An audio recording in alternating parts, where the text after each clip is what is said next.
When Myanmar experienced its transition period, moving towards democracy in the late 2010s after decades of harsh military dictatorship, many Burmese craftspeople hoped their beautiful work could finally be appreciated beyond the country's borders, and that they could stake out a livelihood for themselves and their families.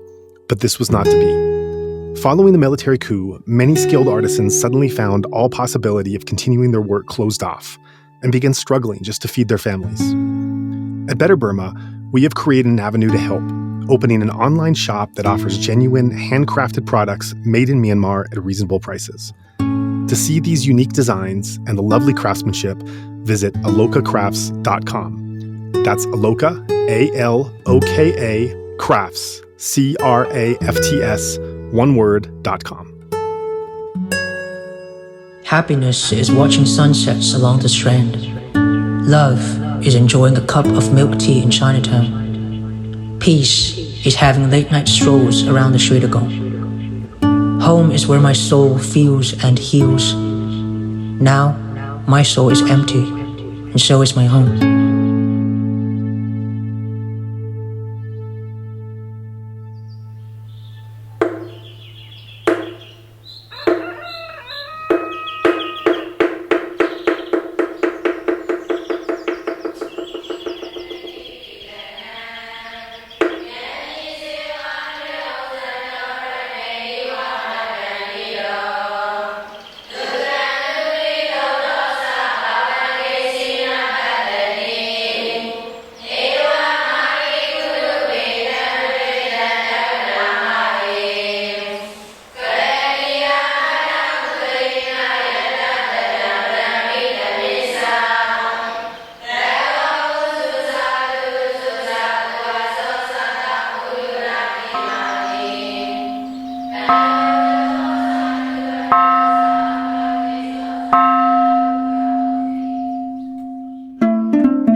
On this episode of Insight Myanmar podcast, we're joined by the author and scholar, Kristina Simion, Rule of Law Intermediaries, Brokering Influence in Myanmar, and very excited to have a conversation based on this book and her research. So, Kristina, thanks for joining us for this episode. Thank you very much for recording this podcast with me, focusing on this book.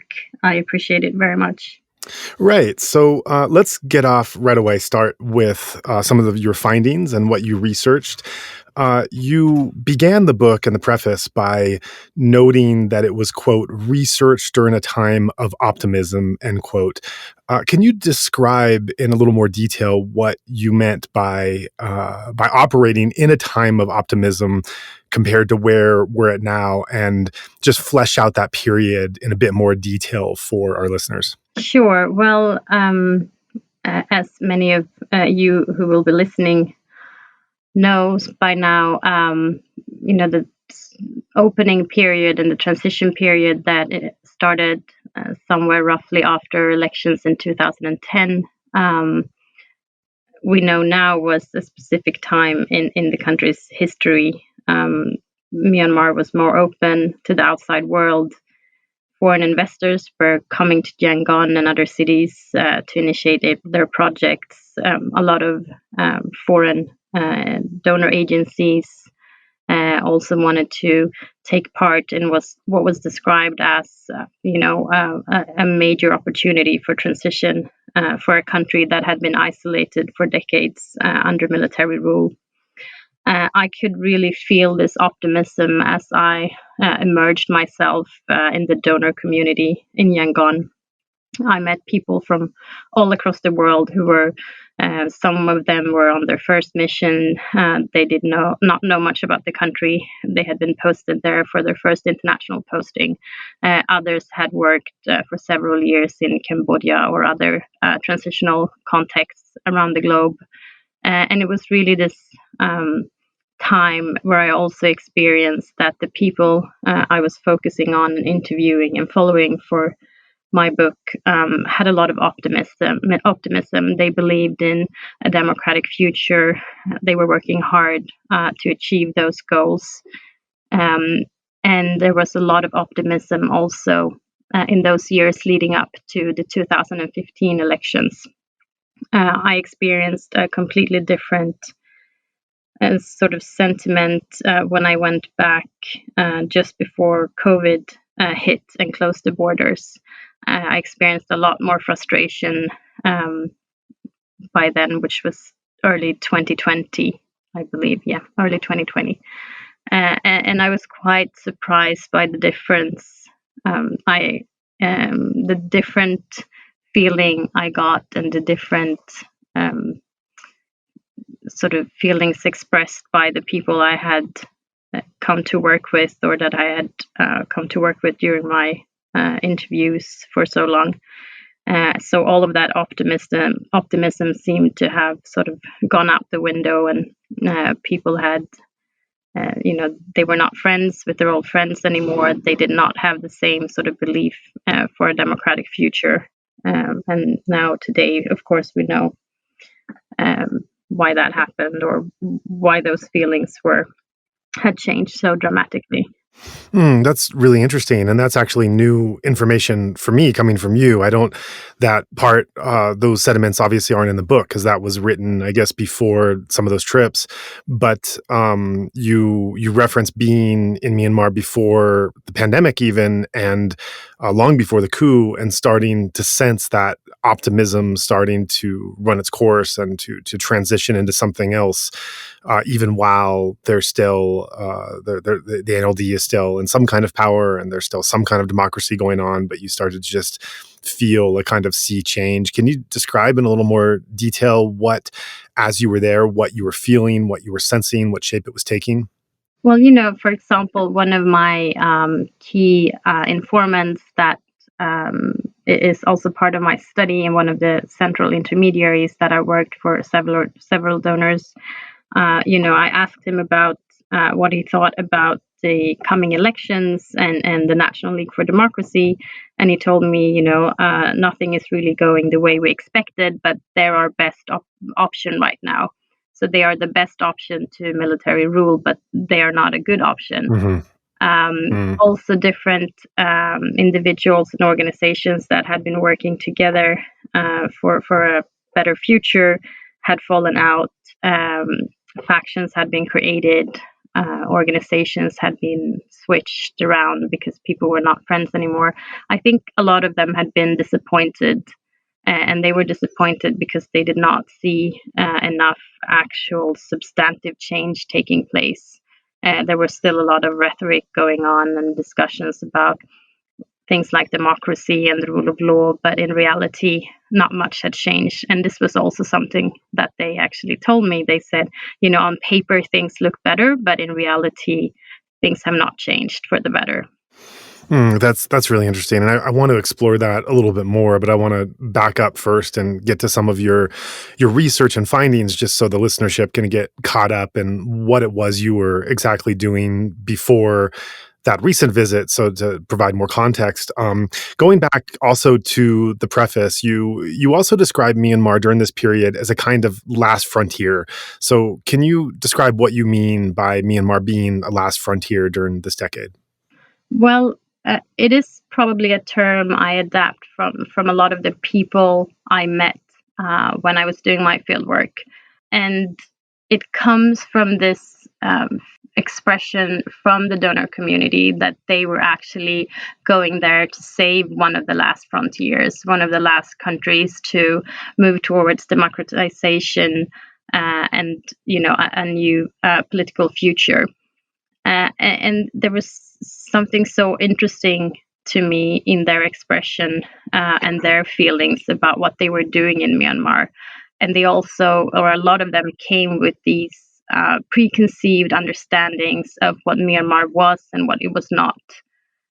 So I'm probably adapting that term from what I heard when I was in the field and when I was immersed in this donor community. And in many ways, I guess Myanmar was one of the last frontiers, but of course we know today that it is not, and there are other countries going backwards in terms of their political development. But I could really, again, it comes to the sort of sentiments and feelings and what I was experiencing when I was doing my field work. And I really did meet a lot of individuals who worked in this donor community who came from across the globe to support processes and development in what they believed to be one of the last frontiers. That's interesting. It sounds like there's also some sediment of kind of foreign saviorism in there, and you reference how people came with fixed ideas of what Myanmar is and what Myanmar is not. Can you give some examples of what comes to mind of how they were defining how foreign aid workers, perhaps some of whom had very little, if no, experience in Myanmar, and yet were coming with fixed ideas of what it was and what it wasn't? What would be some examples of what those fixed ideas were? I mean, a lot of people arrived. They came to Yangon, me as well. That's the way I designed my study. I started out, I also came from an international background, so I wanted to follow these people, and I was easily one amongst them. And I think if you arrived to Myanmar in 2011, you could go to modern bars, restaurants, cafes. Well, maybe not 2011, but a couple of years in, it was this bustling city with nightclubs and great restaurants, etc. So I think if you arrive in that setting, it's easy to forget about all the problems going on across the country. It's easy to forget that there's a civil war. It's easy to forget about the military dictatorship and their control over society.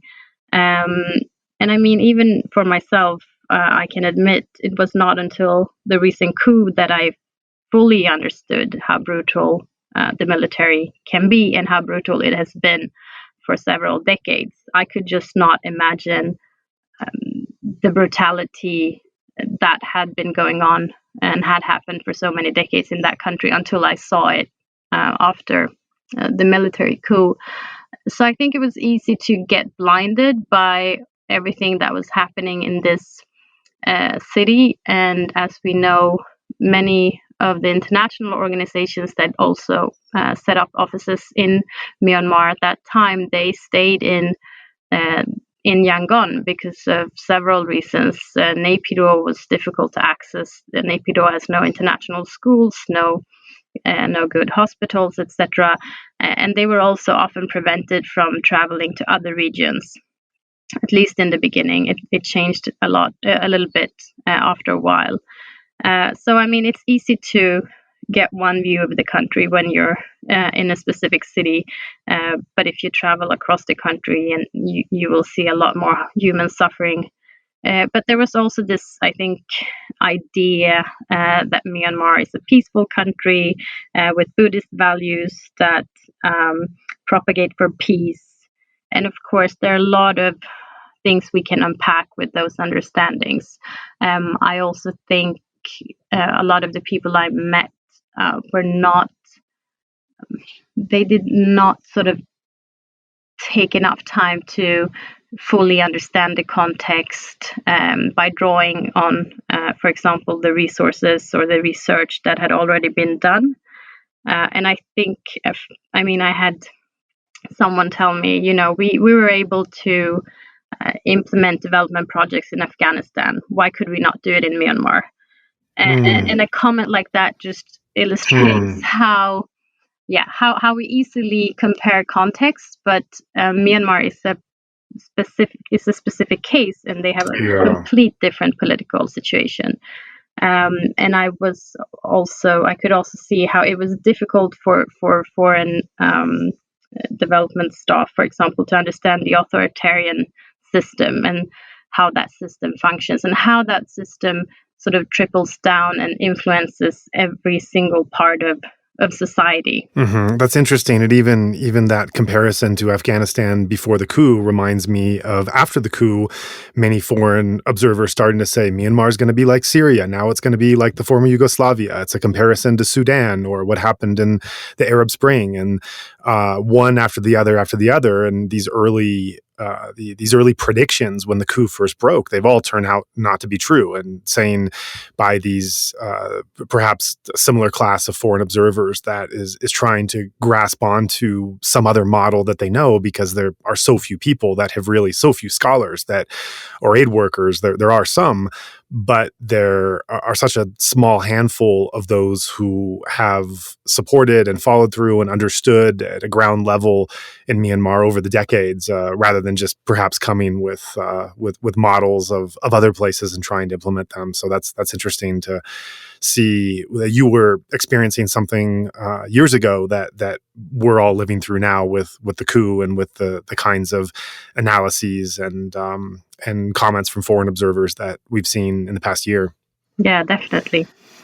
So this is all really interesting, and I want to come back to this in further detail, but I do want to go into the depth of the thing, the research and your findings and in the book, because I think that a better understanding of this will bring to the current situation and some of your current opinions and observations, understand at a greater depth for the listenership. So first of all, let's just look at rule of law, one of the main things you talk about in the book, the title as well. Can you define what rule of law is and why it's important? Well, it's pretty obvious why it is important. I think for a lot of people in several societies that actually can say that they do have at least a basic system of rule of law.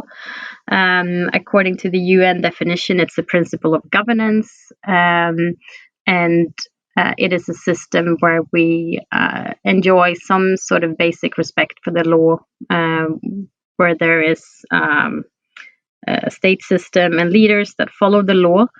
And a basic sort of concept related to that is that that was developed, in ancient times, is the rule of law, not men.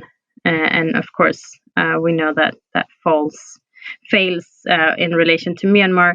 The way I discuss the rule of law in my book, however, is I look at it as a phenomenon that happens within the development field. So I look at how development agencies take this concept of rule of law and then try to export it.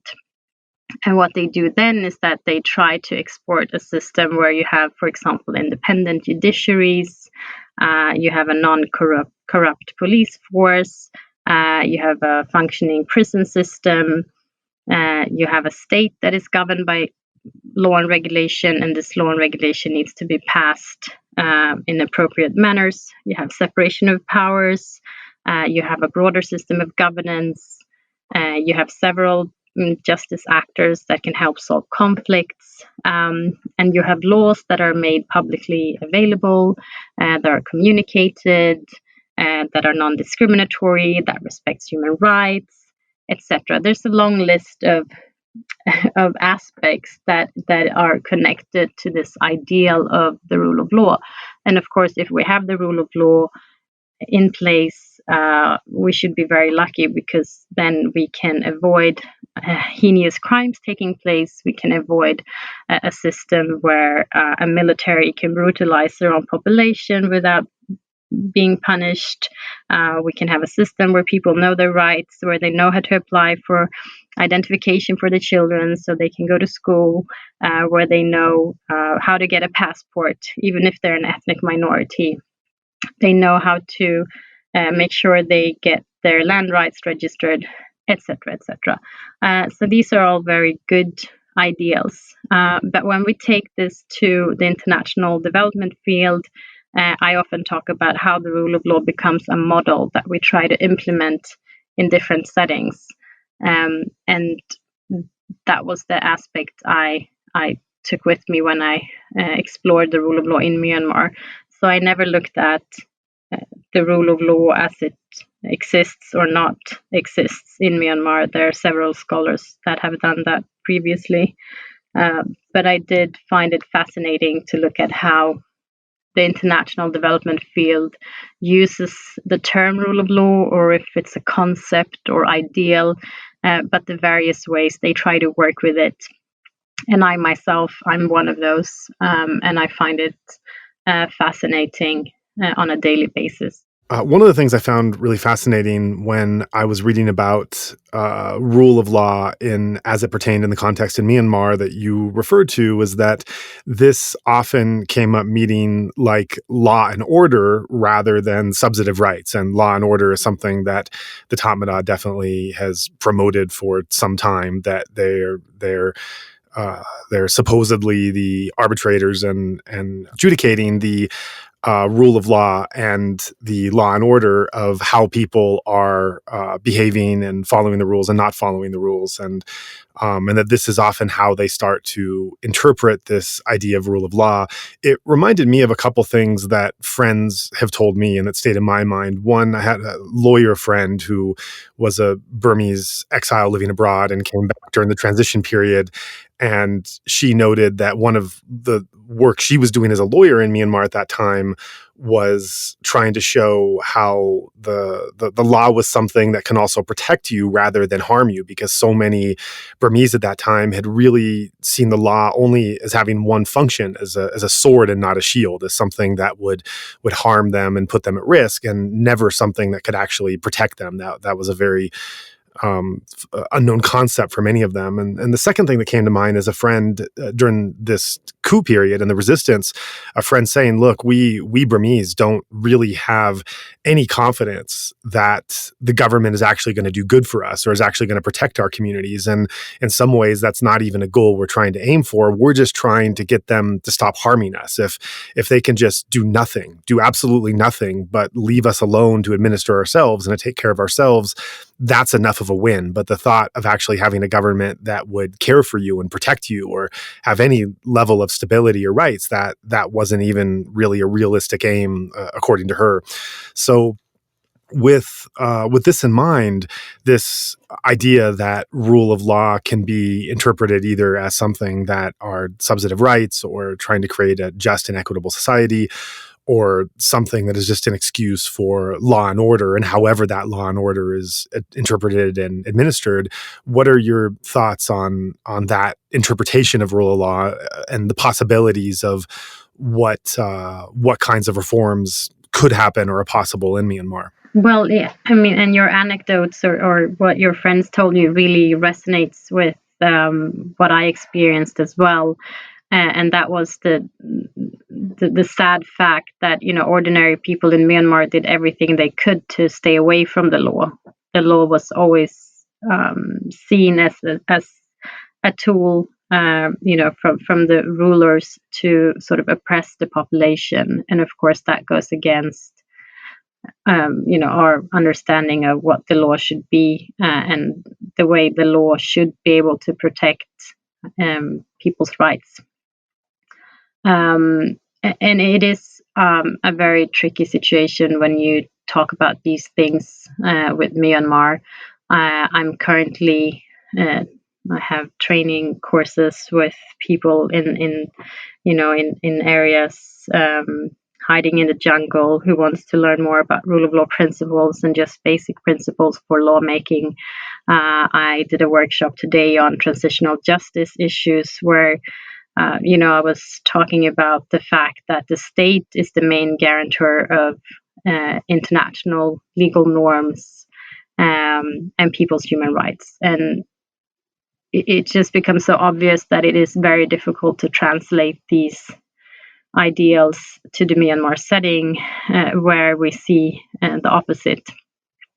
One thing that I think was problematic when the donor community arrived in Myanmar after the political opening in 2011, and they were there. Discussions on rule of law started around that time, but also a couple of years in. So I would say around 2012-13, some of the main global actors in the rule of law field would set up their offices or work from the Traders Hotel, which is now the Shangri-La, or was the last time I was there. But a problem and a mistake I think they made was that they came in and they met with government officials and they discussed rule of law, and they used the term rule of law. And even in English, for government officials in Myanmar, if you say rule of law, what they come to think about and what it means to them is law and order. So bringing in that term was quite problematic. And if they would have read studies of the rule of law and the judicial system in Myanmar, they could have figured this out because there was research at that time. And it was only a couple of years in that they understood that rule of law was not a good term to use. It is better to use perhaps justice, access to justice, or similar terms that do not involve this term that is easily mistranslated. And when we look at the current opportunities for sort of a future, a democratic future, I think we need to look to the National Unity Government and their affiliated actors, and the NUCC, and the way they are using lawmaking and justice to prepare themselves for a better future. So if you look, for example, at the constitutional process that is being undertaken, it is recognized in a draft charter, at least, that customary law systems and norms should be applicable if they respect human rights. And if we talk about rule of law for a future Myanmar, I think this is where we need to start, because people are avoiding the formal system because there's no trust in the system and it is controlled by the military. People avoid the law as much as they can, but they do use their non-state or informal systems. So I think that will be the place we can look for sort of norms and values and traditions that can foster this basic idea of the right to justice and people's rights. And then from there on, that could be translated upwards to a new or future state system or the like. Right. And I think one interesting thing in having this discussion is I think that it is on one level, there's like the some of these big concepts that we're talking about in terms of the way that countries and governments administer themselves and the overall systems they carry out. And as important as that is, I think that sometimes those larger concepts can get lost for people just listening to this and just trying to understand what it actually feels like to be a member of a society where certain kinds of rules are expected or followed or the lack of. And I think for those coming from largely Western privileged backgrounds, it's just hard to know what it feels like to live under a system that doesn't have things that we take for granted every single day being here, and what it's like to try to make your way in the world when you just simply don't have certain protections that are here. And there's one anecdote that that one insight that I had several years ago, and I've thought about this quite a bit. It was kind of a light bulb going off in my head, and I'd be curious to get your thoughts on how it might relate, just looking at a very personal and individual, a micro level of these greater systems. And that's so I've lived in Myanmar for many years and was familiar with the culture and people over some time. And over those years, just riding buses, just taking that example, or planes or trains or anything else, I would always note how when whatever vehicle you're on made a stop, prior to that stop, everyone just immediately stood up and was trying to push and get in front and get their bags. It was always a very tense, and coming from the West, where usually vehicular stops are row by row in terms of people getting off, and it's more of a calm or slower process. There's kind of a mad rush to make sure you get off, and if you don't get your bag and get into the aisle, then you'll be relegated, usually to last, and could have quite a wait. And this was always kind of a stressful thing to have to go through, and went through that for years without really thinking too much about it, just going through the process of it. And then suddenly an idea hit. I had this insight that connected that experience with it was one of the first times I really thought about a rule of law, whether that law was something written or something that was more underlying. But just realizing that, well, this is something that is not good for anyone. No one really likes having to rush and to push and to get there first. It's just better for everyone if there's a system where you trust. You have a trust that it's going to be row by row. You don't need to push the next person out of the way. You don't need to grab your bag and get up quick. Or if you don't do that, then the consequences, you simply can't get off for 20 minutes or something. That you have a trust that there's a system that you're going to allow the people ahead of you to take time, the people behind you, and you're also going to have that time. And when there is that lack of trust and you don't think that there's going to be any system of rules that's going to allow you off in an orderly way, then you're left with an option of having to push and rush and make space for yourself, or having to know that you're going to be in last and you're going to miss certain opportunities. And the insight for me wasn't so much in that example of what it's like to get off a bus. It was more like a light bulb going off of like, this is what it's like to live in a society where there are certain kinds of protections or rules that are just not followed, that you, in every aspect of life, whether it's driving, whether it's on a bus, whether it's business, whether it's education or much bigger things, whatever it is, you're faced with this kind of dilemma that no one really likes. But when everyone's in that system, everyone somehow has to follow that system to not be left out.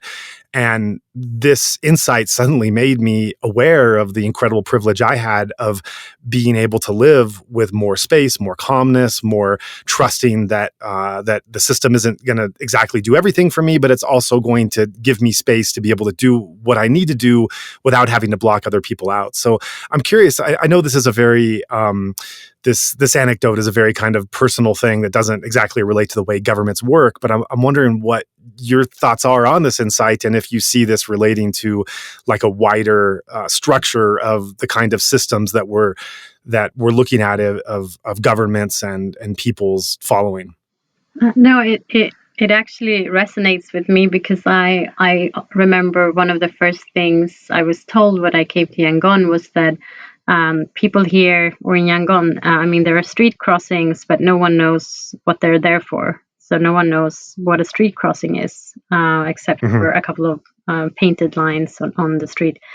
And I thought that's so peculiar. Like, why? Of course, they're there for a reason. They're there to enable safe passage across a very busy road.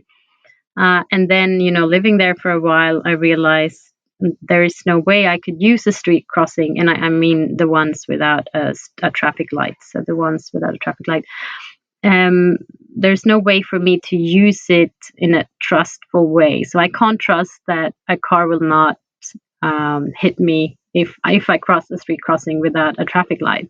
There is no trust in that system, and I have seen people trying to cross streets even when there are street crossings, and they just can't trust that the cars will stop for them, and the cars will not stop for them. So that was just another sort of example of how you can look at a system and wonder, why is that trust lacking, or why do people not just trust that things will sort themselves out? And I think the key word here is actually the issue of trust in trusting a government. Yeah. And Right. to do that, of course, you need to have previous experiences of what that trust is. And I think it's fairly easy to break that trust. So if you grow up in a situation where you're never treated fairly or good at all on behalf of the authorities, then there will be just this very low level of basic trust. And to sort of try to build something from there will be very difficult. Well, I mean, if you live in a society where rules and regulations are known, and you know what to expect from the authorities, then of course that creates a lot more order in your life. I, for example, have, more often experienced me, for example, living in Sweden, I expect a great deal of from the authorities over here because that's sort of a society and a system I'm used to, and I would say I have a high degree of trust in the system that I grew up with. But it's also a system that is quite invisible. You don't see police officers on the streets. You just simply sort of expect that the authorities will treat you in an equal manner, non-discriminatory, when you do seek their assistance.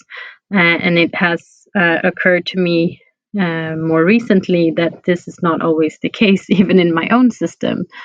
Yeah, I really like your bus story, though. Just trying to think how I sort of make something out of it. I do. I think we should. Oh no, that's great. Keep the bus story. Sure. Yeah. I can move ahead with another direction. Really good. Yeah.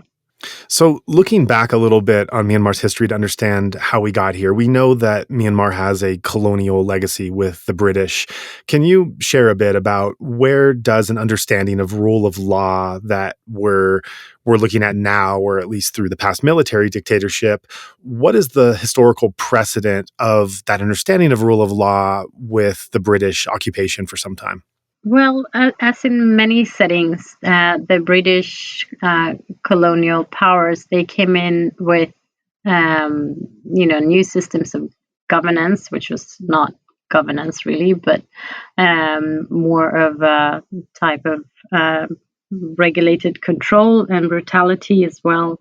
They introduced new laws and legislation that they motivated with an idea or belief in rule of law, but this was of course something that was being put in place also for economic gains, and whatever was already existing in society, like national norms and legislation, etc., was often classified as customary law or non-state practices, and to some extent these would be let to continue, but separate then from the system that the British introduced. And during this time, there were a lot of legislation introduced, and we do see that many of the laws that were passed during colonial rule are still in place today in Myanmar. For example, criminal codes, the Criminal Procedure Code. At that time, however, Myanmar or Burma was not governed as its own country, but under the laws and regulations covering India. And it's, of course, very problematic to apply legislation that old today in Myanmar to criminal cases, for example. So in some ways, the British introduced a common law system, which is the system that British law is based on. And today that system will mix with other legal traditions. So we often talk about a hybrid legal system in Myanmar, or it's a lot of legal pluralism because you have Buddhist law, you have Hindu law practices, and non-state and customary law practices. But in essence, this idea of rule of law and the rule of law that the British came with was not something that provided more rights or something good for the people. It was rather a tool used to control the territory. And that's also why the term in itself becomes problematic then when other actors use that term later on. Mm-hmm. And I do think that if you look at how the military today and throughout history, how they act, I mean, a lot of their practices when it comes to law and regulation are modeled on the British system. And it's very interesting to see today, also after the coup, how completely obsessed the military, how obsessed they are with law and regulation, and how obsessed they are with getting things through court, almost sort of making it appear as if there is justice or rule of law.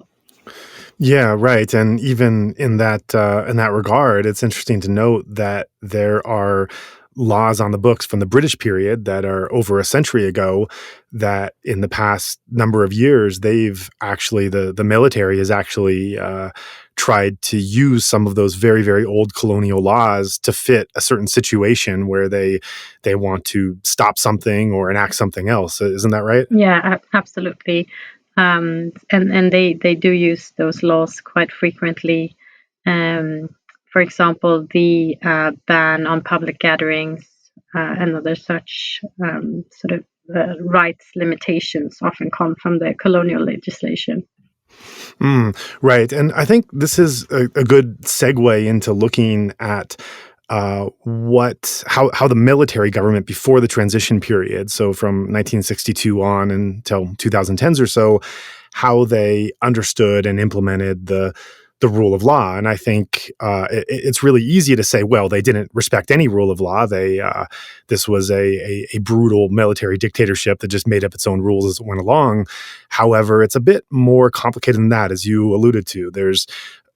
They certainly put out the pretense of caring greatly about law and order and discipline. And, in fact, some of the Western apologists of that regime have really followed through on justifying some parts of the military rule based on their attempts to apply that law and order, like Robert Taylor or Hans Bernhard Zoller. They have, in their works, they have taken the military line that their rule in some way is being justified by their interest in upholding a kind of rule of law. And so this is something we have to look at in understanding how they saw it and what they actually did. So what are your thoughts on, during the military rule, how they understood rule of law and what they actually did, what their actions were to follow their understanding or the hypocrisies within?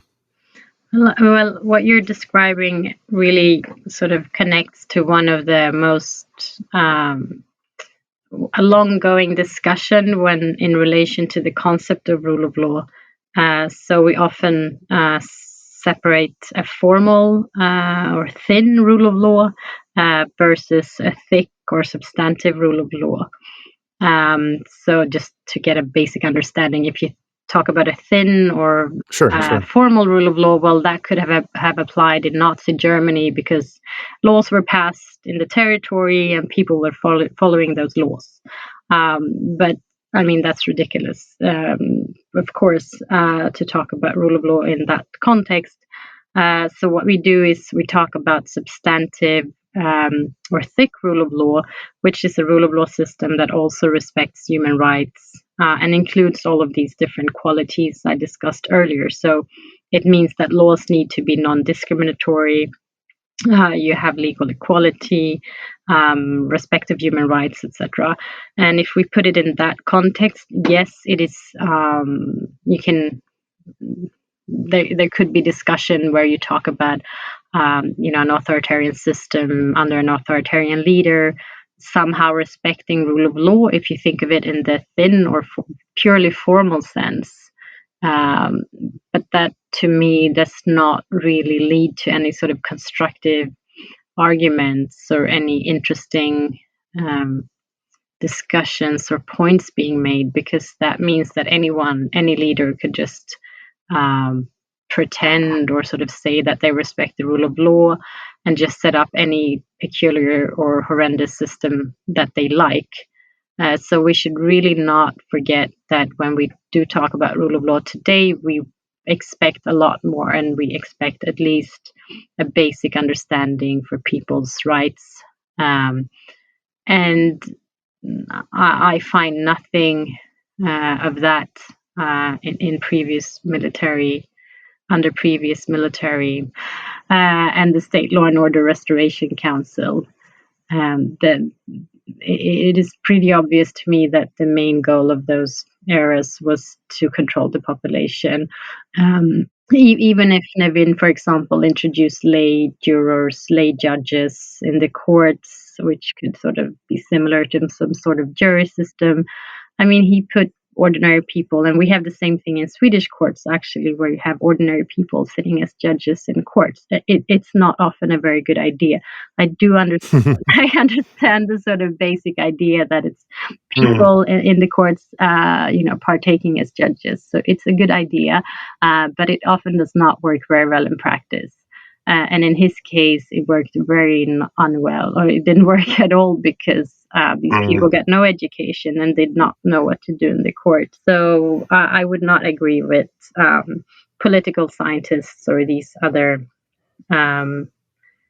scholars who want to engage in an argument that there would be some sort of basic rule of law system during these times. It's similar to saying that there was rule of law in Nazi Germany, and some people like to engage in those discussions as well. But from an international perspective and sort of a modern conversation, they're wrong. So, but it's a great example, and it was great to hear about those comparisons.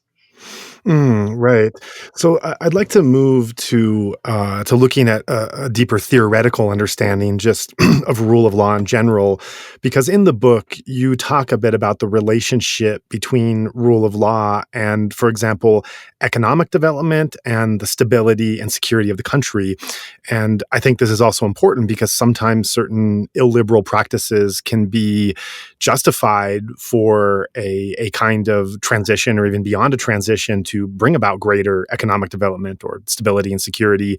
And actually, we should know what the research is there in terms of not just wanting to make a more equitable and just country to live in, but also one that brings about these goals. So, can you flesh out in terms of some of the overall, the big general concepts that you've studied? What do you find the relationship to be between having a good, solid rule of law and then first economic development, and second bringing about stability and security for people? I think that the issue is that a lot of people sort of presumes that if you have rule of law, you will have more economic investments, and that's a good thing, more economic stability.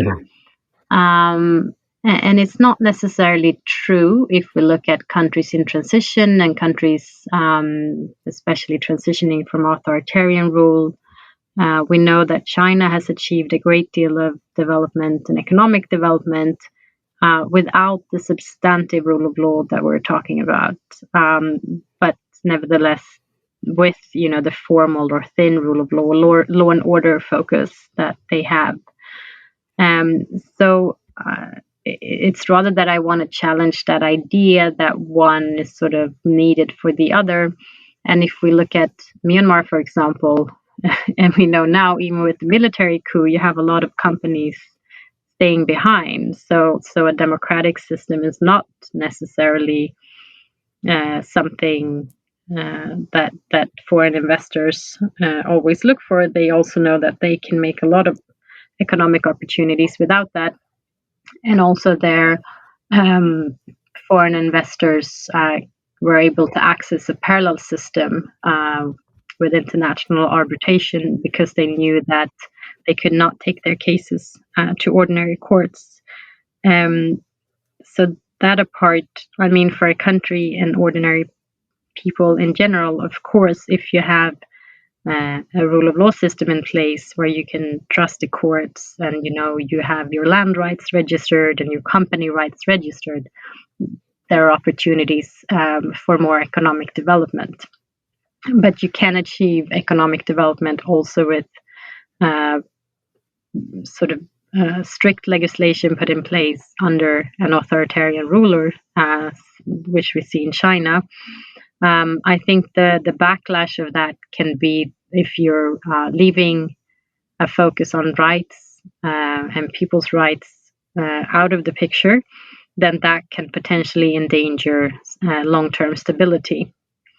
So I think some of the sort of quick wins we might want to achieve after a political opening or a peace agreement or a transition, in terms of just getting new legislation in place. Or as in Myanmar, one of the first laws that were passed or amended was a new foreign investment law. I mean, that's not necessarily going to lead to any substantive change in the long run. And if we sort of allow legislation that is not grounded and not focusing on people's rights and in sort of enhancing institutional capacity and people's trust in institutions, then it will just be a lot of sort of legislation promoting a specific type of actors coming in and taking sort of partaking in that economic development, but it's not going to benefit, people along the border in Kachin or Shanxi, who are the ones suffering from the lack of economic development. Right. Thanks for that. And how about the question about stability and security? How does a solid rule of law relate to how secure a country can be? And this is very important, obviously, because this has been one of the greatest justifications of the Burmese military, is that so much of what they do is because they are the only institution able to bring the people together and create a stability that would all dissolve if not for them. So what do we know about how a rule of law that's followed in a society affects the overall stability and security? Well, I mean, the basic sort of start for that is to regulate and control, like to regulate civilian control over the security sector through constitutional provisions, of course, and we don't have that in place in Myanmar. So that would be sort of the basic outline. A constitution that guarantees civilian control, and that you have an independent police force that is not under the influence of the military, for example. That's also a very important aspect that will be regulated by law. And then you really need to think about the whole justice chain when it comes to providing security in this case. And when we talk about security, we should just also, and security and stability, I mean, I'm talking about human security, not the security of the state or the state actors, but people's security. And that really comes down to the core justice chain, where people know where to take their cases if their security is being breached. And a main issue for Myanmar, as you mentioned, is that, the security forces are the ones terrorizing the population. And that, of course, should not be able to happen. And there should be places where you can take your complaints against any official who is violating your rights or committing crimes against you. So, I mean, just a basic mechanisms put in place that ensures an independent judiciary, lawyers that can be operating freely without any corruption. We know there's a lot of corruption in the courts in Myanmar. Independent judges need to be put in place. I mean, you need the whole system to ensure stability and security for the population. You need good prisons where people's rights are being respected as well. And that, again, we do not see in Myanmar. And people also, they need to be able to solve their conflicts so that you prevent instability from happening.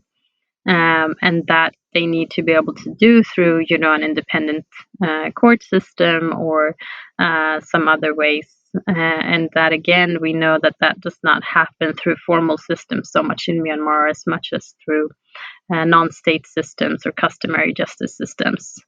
But there needs to be this sort of whole package in place. But we also need to remember that key focus should be on human security and people's experiences and what they need to feel secure in their daily lives. Right. That's a good definition to keep in mind. And with all of these parts of the system that you describe as being essential into bringing into formation for a society to transition and be under rule of law, what did you see with your research in the transition period, with when the NLD had some grip on power, obviously not fully, but when they were trying to bring about some kinds of reforms and perhaps neglecting others. Obviously, the Rohingya stand out more than anything else. But what did you see about how the NLD was responsive or not responsive to different aspects of the rule of law? Well, I think looking back, I do think they did, in some respects, they did what they could.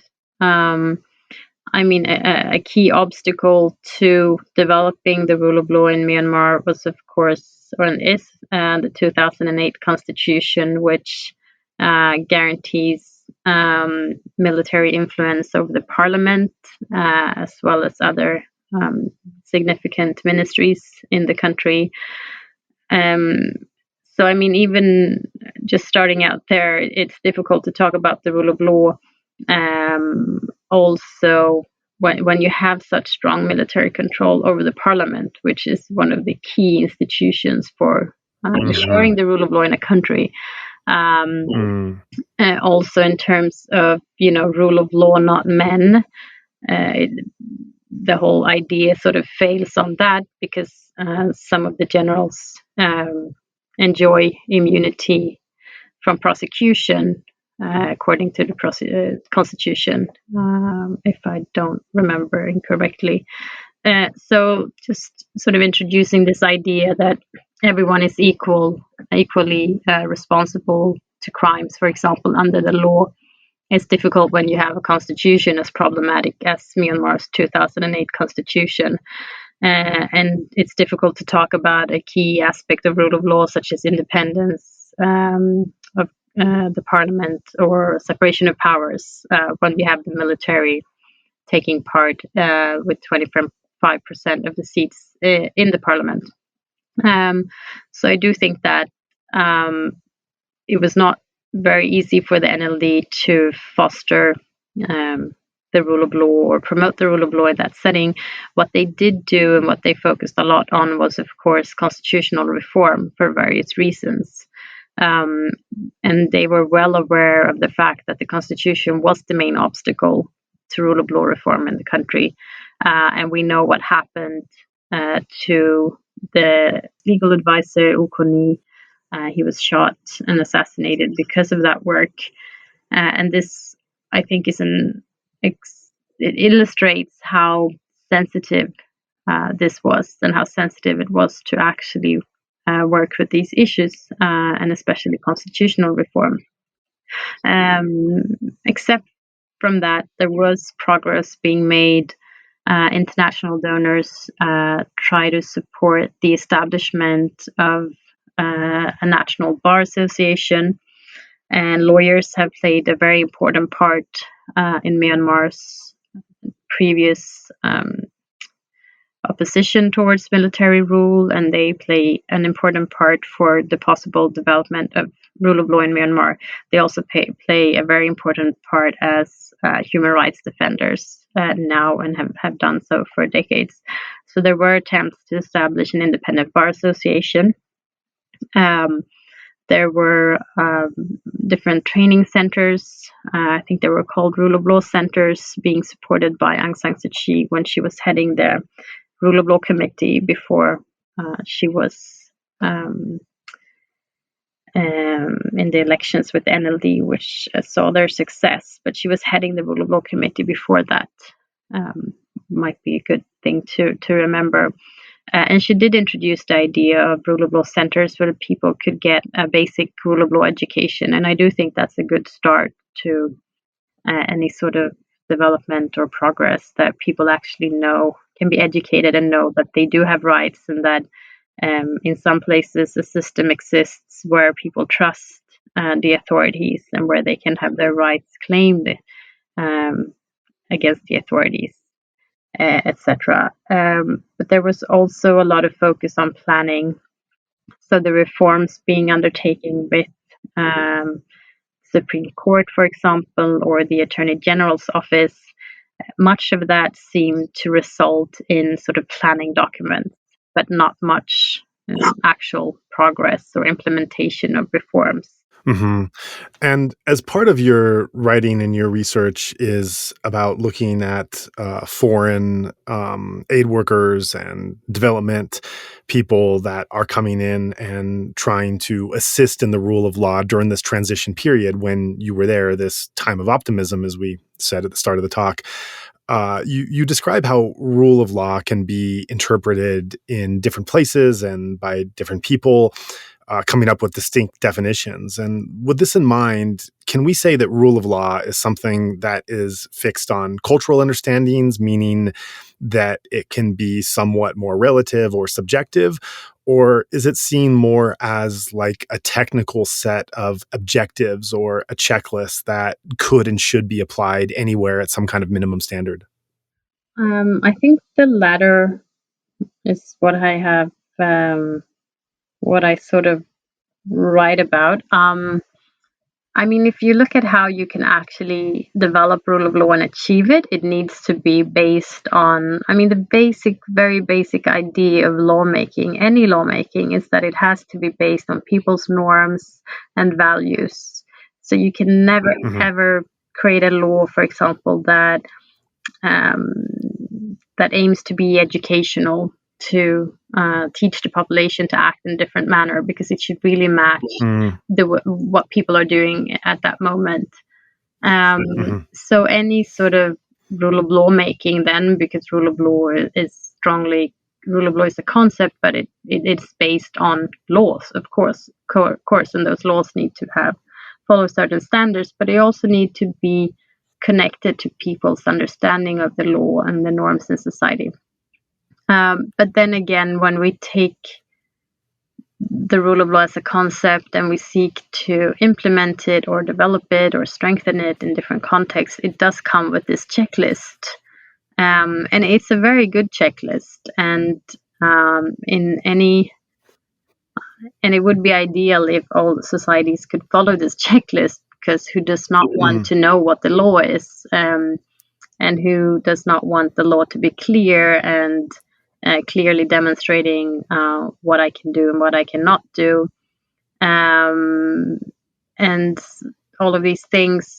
But I do see it becomes difficult then when you take that checklist and try to implement it in a setting like Myanmar or any other setting, without also looking at how you can find values and norms in society that matches sort of the legislation you put in place. And a key problem in this setting is that you start to amend laws or you pass new laws that, for example, are more reflective of international human rights standards. But this might just create an even larger gap between law in the books and law in practice amongst people who live in, perhaps rural societies, ethnic minority areas, who have very basic understanding of the law. So I do really think that you need to start local, and any rule of law is local. Really, it cannot be solely constructed on a national or international level. Right. And did you see any challenges in the transition period of different foreign actors that were going in, perhaps trying a bit too hard to impose certain things that were international norms without a better understanding of how things were operating on the ground? I mean, some of them did try that, and I mean, one thing I see now, for example, is that back then, today, actors in Myanmar, they're interested in the concept of transitional justice, Hmm. and punishing perpetrators, to move on, to make up with the past and move forwards towards a new transition. So this idea that you uncover past atrocities and crimes through commissions, etc. So I see a larger demand for that today, and there are discussions taking place and more interest shown. And I think people in Myanmar today understand that this needs to happen for the country to move forward. And if I compared that to what I noticed when I did my research, was that people in Myanmar were not necessarily ready for that. They Hmm. they wanted to forget. They wanted to move forward. They just wanted to go on with the transition process towards democratization. And there, I mean, I could see international actors coming in with this idea of bringing in transitional justice to Myanmar.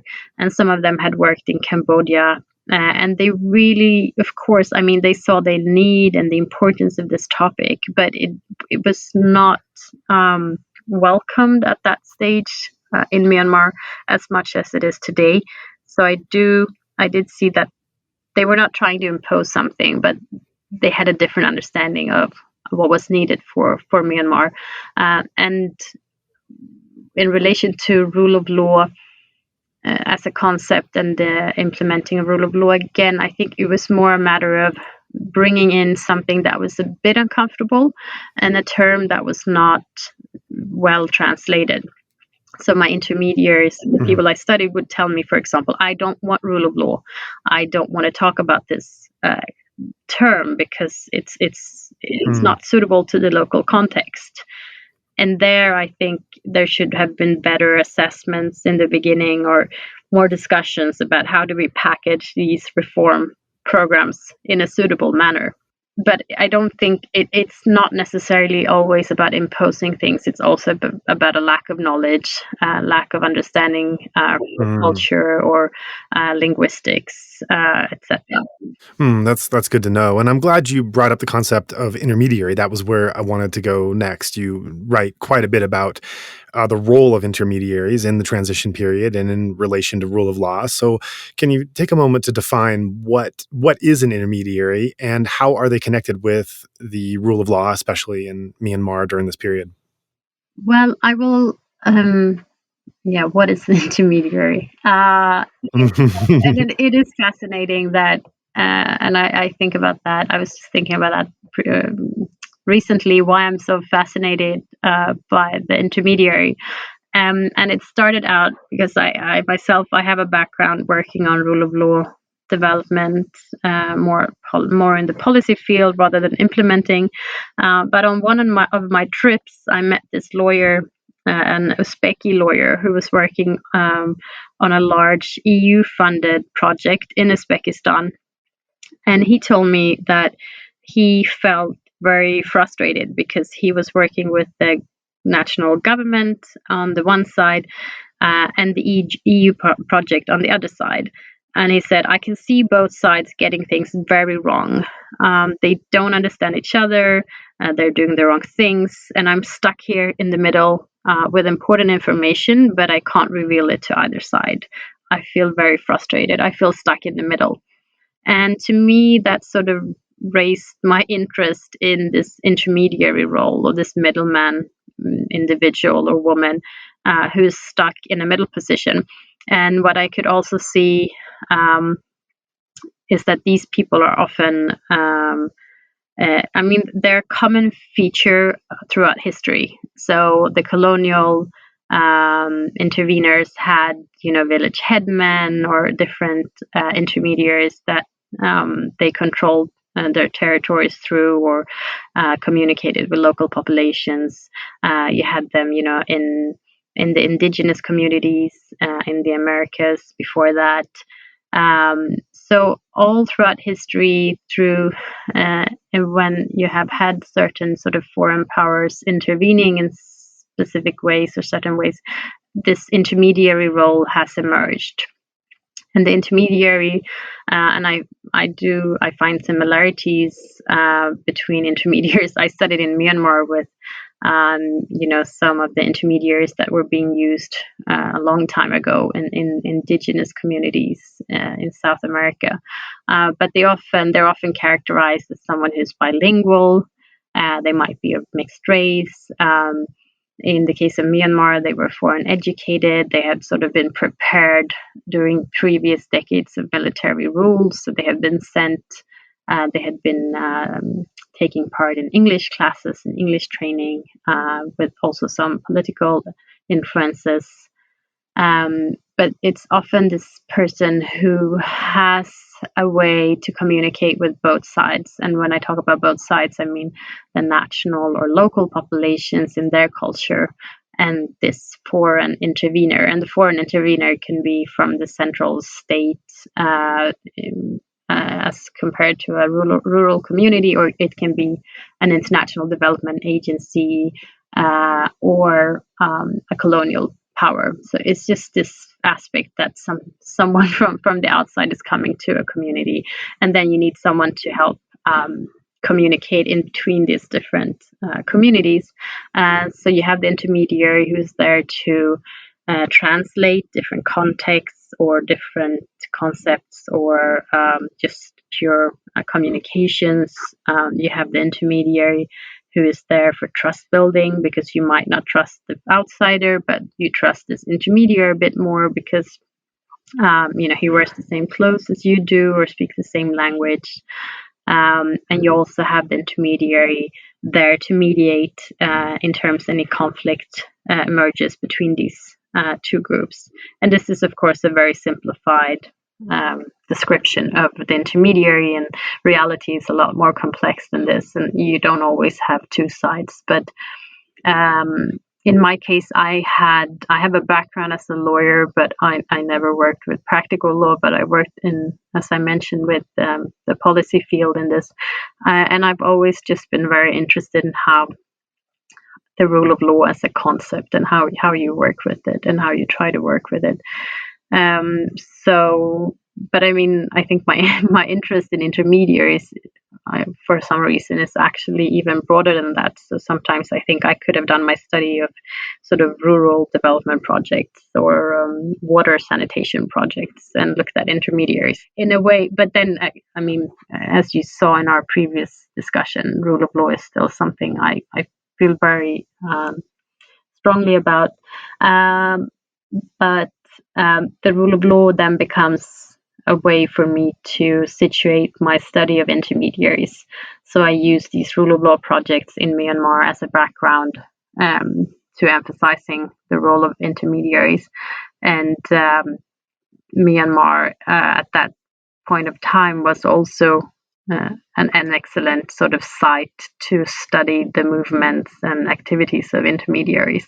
Right. Thanks for that. So looking more into intermediaries, it's, as you detail in the book, it's quite an important position. It's also quite stressful, which we'll get into later. But in terms of the importance and the control that some intermediaries have, what kind of influences can they exert, especially on this relationship between the foreign actors and their own local community and government? Well, they really enjoy a high degree of influence, or they have a lot of power. And I think this is also sort of a key point to be made, and something that is so easily ignored or forgotten amongst sort of the international community. Where on the one hand, donors know that they are dependent on these intermediaries, but at least in the Myanmar case, I don't think they know actually how much dependent they are on them, or how little they would be able to do without them. And in the Myanmar case, that was really what became obvious. And some of the intermediaries, I call them my intermediaries. Of course, that's not correct to say that they're the people I had an opportunity to study and spend a lot of time with. But they would tell me things like, this, talking about an international agency, like they could do nothing without us, or we enable these projects because we like this person. And it became obvious to me that this really was the case, that a lot of the international organizations were completely dependent on the intermediary. And of course, this also leads to question of who's doing development, and how an international organizations then wanted to put a lot of power in the hands of the intermediary, who they would call maybe their local staff, etc. But it then also became obvious sometimes that the intermediary did not necessarily want to be, the manager of this international organization's local office, because they had their own political interests, or interests that stretched beyond the work they did for the donor. So through their intermediary role, they could, profit from the capital they gained working from an international donor, but also use that capital to gain other sort of, for example, political gains and strengthen their political capital in their local areas. So it was really this dynamic role. But then, of course, there were also negative aspects connected to that role. But in terms of their influence, yes, I mean, internationals who came to Myanmar did not speak the language. They did not understand the culture necessarily in the beginning. So intermediaries would translate things, and that would be completely in their hands. And as they told me, I put a lot of values into my translations, or I changed translations. I used many language tricks, and the intermediaries, they did not necessarily see that as a problem. But for internationals, that becomes a problem when they are sort of expecting this word-to-word interpretation. It was also obvious that sometimes projects would be located in areas that intermediaries controlled for various reasons, because of lack of access maybe to other areas. So in several ways, they would influence funding the development projects and their implementation. And I mean, for sure, this might be the only way to do development, but I do think a key problem with that is that it's easy to look for individuals that speak good English, that you can communicate with, because these intermediaries are fluent in English, so they can communicate with foreign donors. And it then it's quite easy to overlook people who might have actual influence in local societies or at national levels, but that cannot communicate with foreign donors. And I'm thinking particularly here about many of the lawyers in Myanmar who have, worked for change and development for several years, but do not necessarily speak good English, and especially senior lawyers.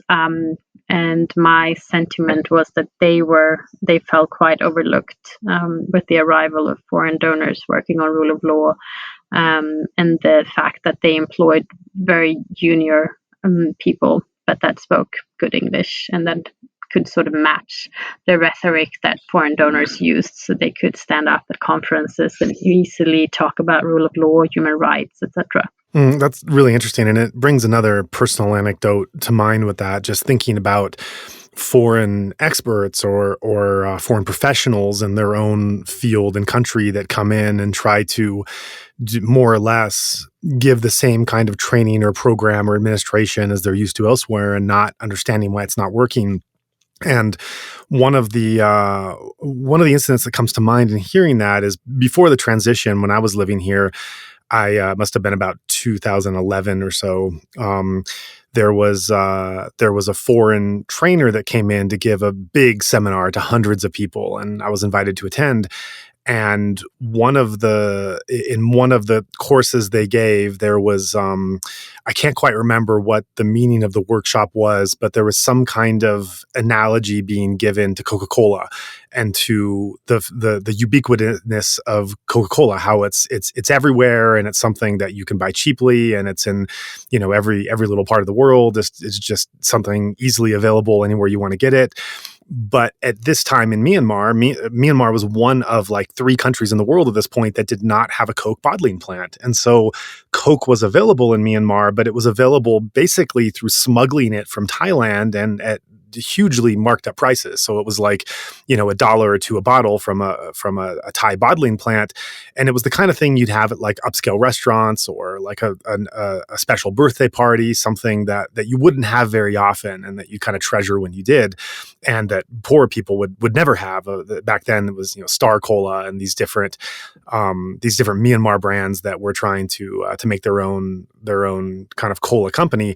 And so the entire point of the workshop was completely lost, because he's representing Coca-Cola as it's understood in America and in so many other countries, but in a way that no Burmese person understands it, because he does not understand. He did not understood at that point in giving the workshop. He had no understanding of the role that Coke actually had in the society that he was trying to do the training in, and just the way that he was missing was so glaring to me, and it was so obvious that no one got what he was trying to bring as the analogy. And after the workshop, no one told him that. No one, for various reasons of shyness or not wanting to be rude, or perhaps not really even getting what was being missed for those that hadn't traveled.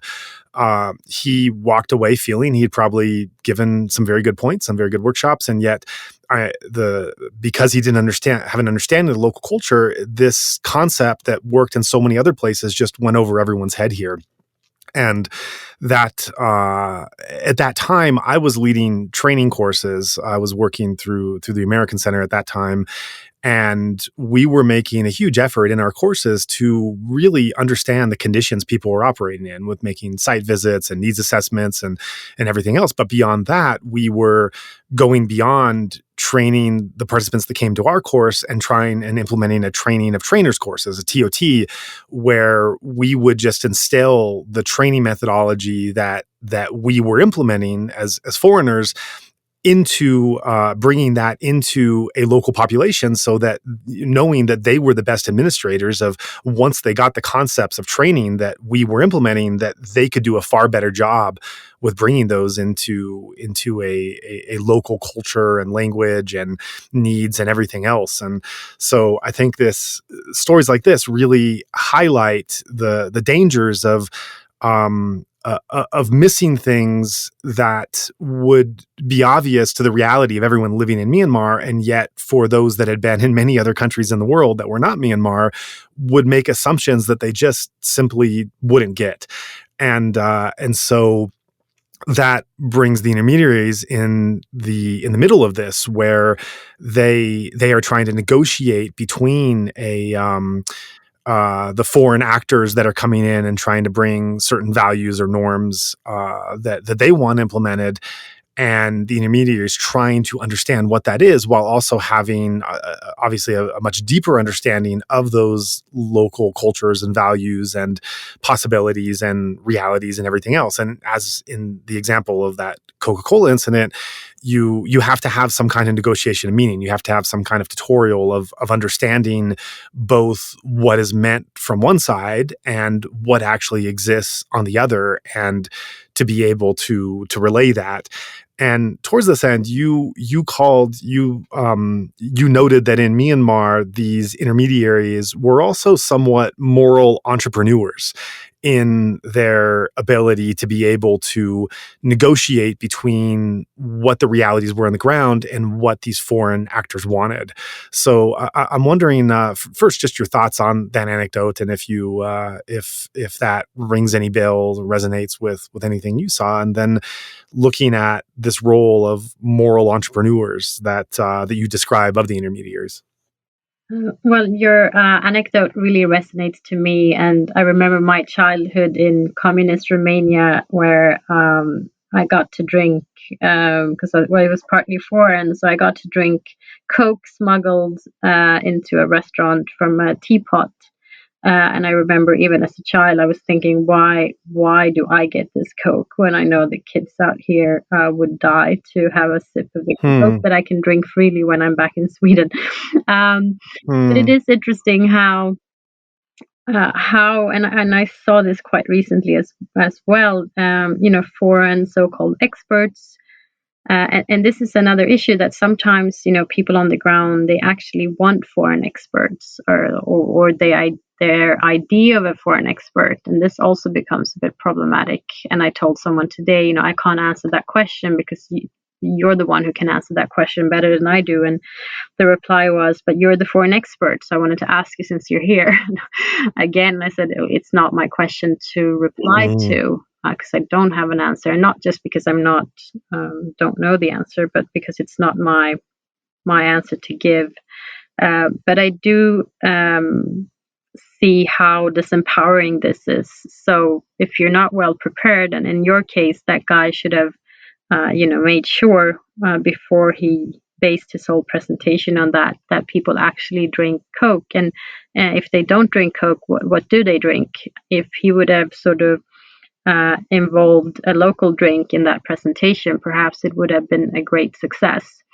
And I have also seen so-called, again, foreign experts coming in with these workshop programs or outlines for development, for a training course, for example. And it's just so advanced, and it's way too advanced. Even not just for the Myanmar setting, I'm not, but when it's too advanced or just not matched with local realities, then it really is disempowering. And of course, if you go to a training like that, you will walk out of there and not say anything because you feel stupid. You feel like I really did not get what was going on. And one of the explanations I also hear then is that, well, we could not have done anything better. We could not have prepared better because we did not know enough about the context. And I just think that is a major problem, because if you do travel to a country like Myanmar or anywhere in the world to deliver a training, you need to really make sure you know that what you're delivering then will contribute to people's understanding and do something good and not the opposite. And if it is too complicated or off track, it would just leave people feeling disempowered or stupid for not understanding something that they could not possibly understand because it does not resonate to anything they're used to at all.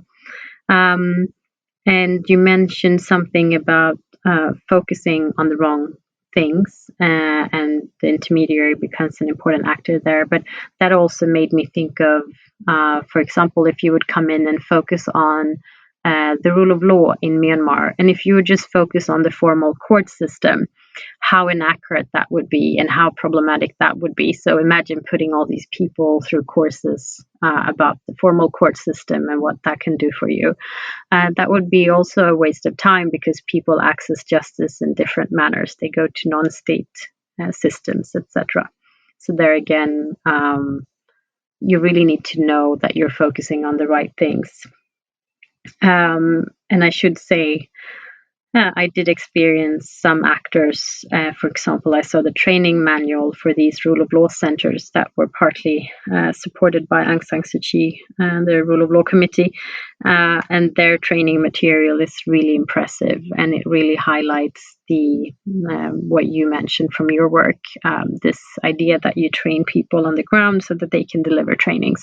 And of course, in that you need to include a lot of focus on adult learning and sort of creative ways of basing a discussion base that sort of takes stock of people's values and ideas and understandings of things, rather than just teaching them something and telling them what to think.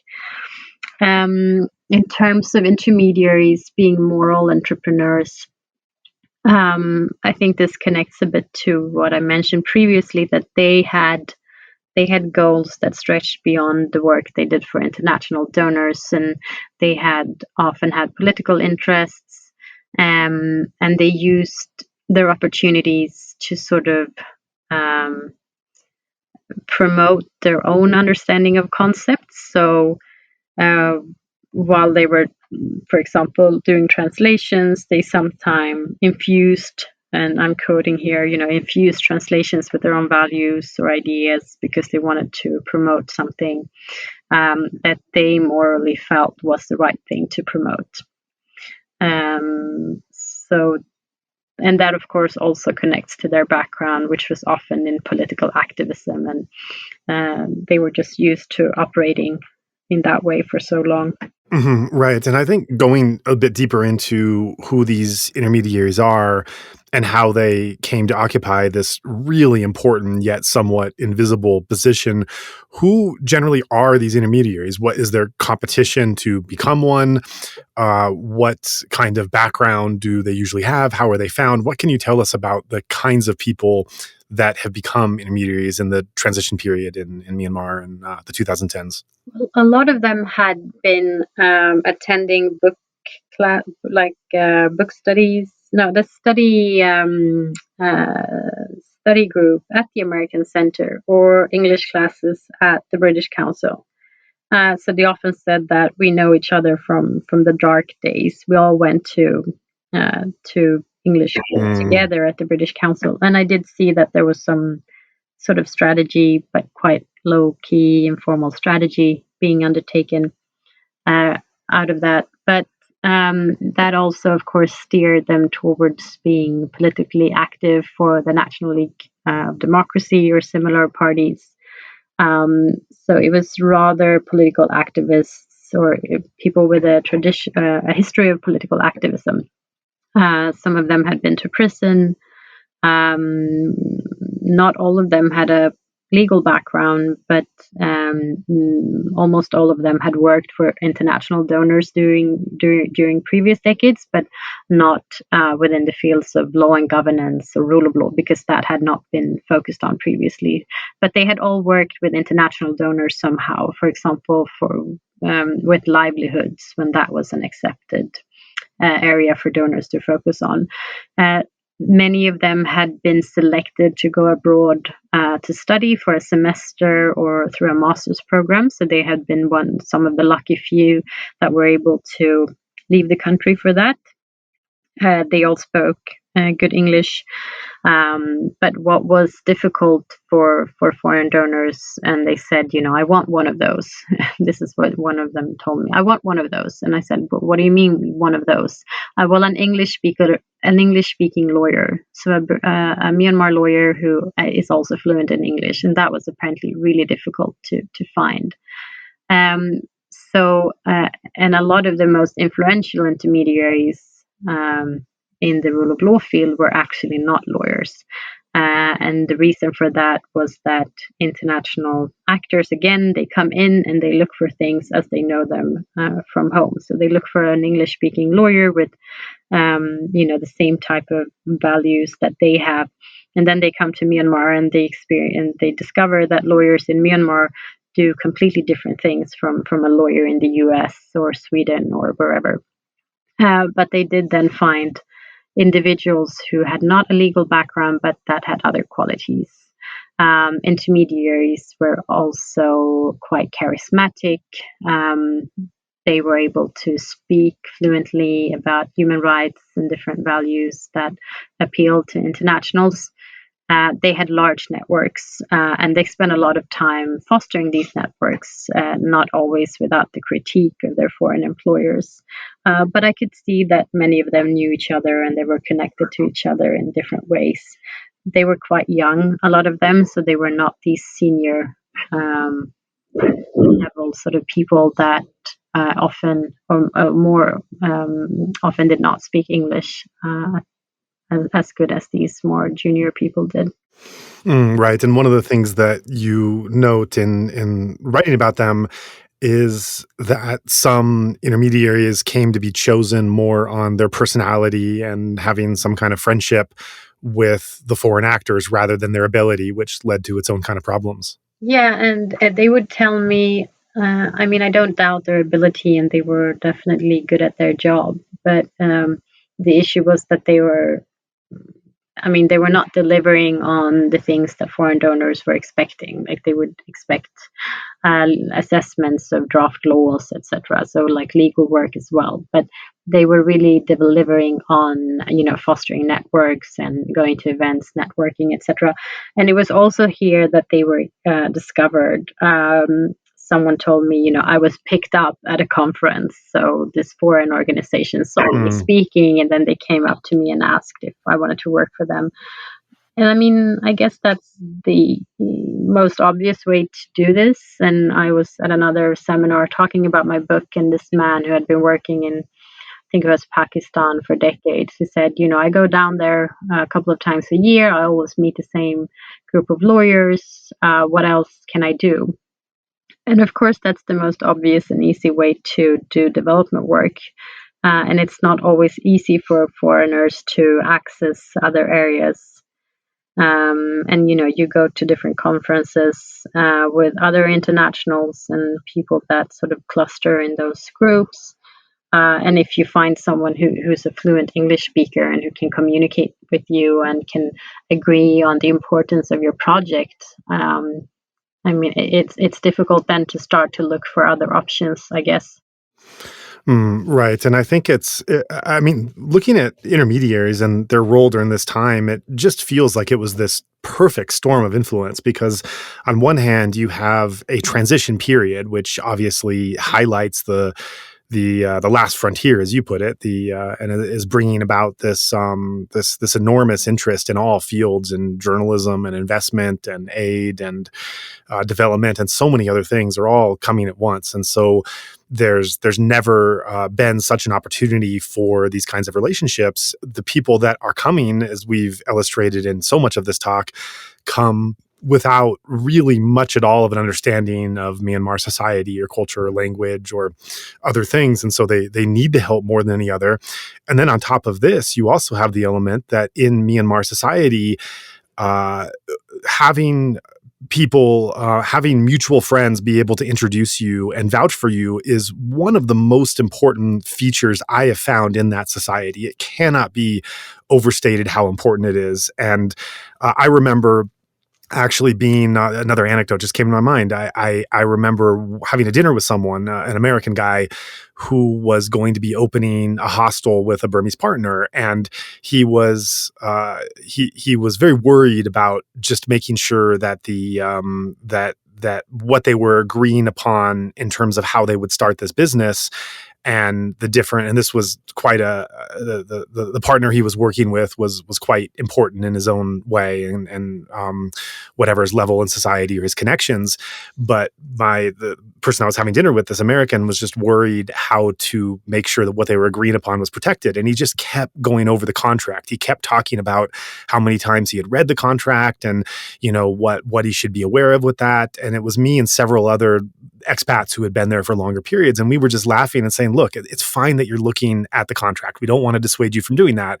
But from all of our extensive experience and all kinds of different encounters we had, we were like, don't pin all of your expectations on this contract working.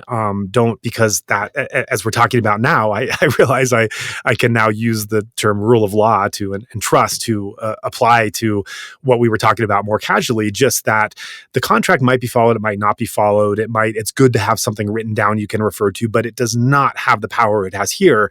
The advice we were giving him is, well, for one thing, we were saying, find out what he's interested in and show that on a personal and friendly level, you support that. If he's a devout Buddhist, then maybe you can offer a meal to a monastery he's associated with, or just something that shows that kind of familiarity and friendship. But more than that, we said the best thing you can do to protect yourself is find a mutual friend. Find someone that knows both of you and make it apparent that you know this person so that you'll be protected, because if this partner does anything untoward towards you in future encounters, there'll be an enormous loss of face if there's a mutual friend that can objectively see that something egregious has taken place or something not so great. This is the biggest protection that you can have for yourself, is just having this connection. And from my own experience, I had experience in business in Myanmar where we tried to find professional hires, you could say the Western way of having CVs and references and an open search and everything like that. And in our case, it was a disaster. I don't need to go into the details, but it was about as disastrous as it could be. And yet when we would have very close friends or associates that would recommend someone, even if that person wasn't so much qualified for what we wanted them to do, it was they could be completely trusted because they had come in through that way. And I'm even thinking now, like in the current work that we're doing with the nonprofit or with the podcast or anything else, and this is an extremely heightened time in terms of trust, and which I've been around Myanmar for 15 years. People who meet me the first time don't necessarily know that, so they don't necessarily know if I'm one of these foreigners that just popped in during the transition or during the coup or whatever. But I am very hesitant to make any cold calls to anyone at this time. I try to avoid it at all costs. And when I have to, the success rate is extremely low. So when I'm given a suggestion for a Burmese guest to have on the podcast or for some partner to work with our nonprofit, if there's no mutual connection that's going to introduce us and bring us together, then often I won't even touch it. I'll just kind of put a note on there. This is something I should pursue. Let me check my network and see who I know that might also know them and can vouch for me, and we can introduce us. And once that happens, I mean, and I've had in 15 years in Myanmar, when that first introduction is made and someone vouches for me or speaks for me or talks about who I am or what our relationship is, I mean, it is like from ground zero, like that person that I've met, it's just fine. We're tight, we're relaxed. It's easy. It's like I've known them for a while. But when it gets off the ground from a cold call or from nothing in common or no one that's bringing us together, in whatever form, it's whether it's business, investment, development, podcast, or whether it's simply, for my background in meditation, wanting to go to a monastery and stay at a monastery for a week and do your own practice. Whatever it is you want to do, having that person bring those two parties together and speak to both is just such an important part of Burmese culture. And I think that, that it's obvious why, in terms of the military rule and the lack of freedoms they had. It's a safety mechanism. But in any case, all of this just to say, I think these elements, when combined together, they create this perfect storm of the power and the influence and the necessity of the intermediary in Myanmar. And given that you've studied intermediaries as a concept and in other societies and other forms, I wonder if you've also seen kind of an outsized importance of the Burmese intermediary during this period. I'm still laughing at your anecdote about the contract. This raises so many questions. You're like, where was he going to take that contract if it was breached? Did he understand? Did he have an understanding for how contracts were perceived in Myanmar context? I wish I'd seen that contract. And it also reminds me of some of my interviewees who are from international organizations told me the difficulties they had when they had to go back and do audits of the NGOs, for example, that they gave grants to. And there again, this formal documentation of things were really perceived as a way to breach trust and not build trust. So even if they had established this trustful relationship, that was being broken when they came with the reporting.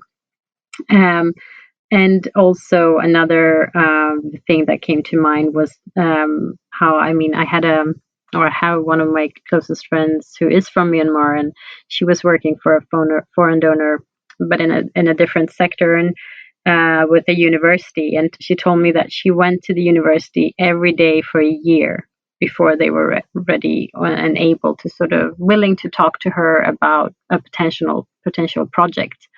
And this was someone from the same country. And I think that really shows how difficult it is and how long it takes to build these relationships. And I definitely have experienced the same thing when new people come in and try to implement development projects. And as you say as well, you can really see how people's faces shift from when they don't know who you are and then until someone who they know introduces you, and they just become more friendly, or they become your friend quite quickly after that. Can you remind me of your question? Or can you repeat the final question? Definitely. There was a different role at this stage of time because Myanmar was such a newly opened setting.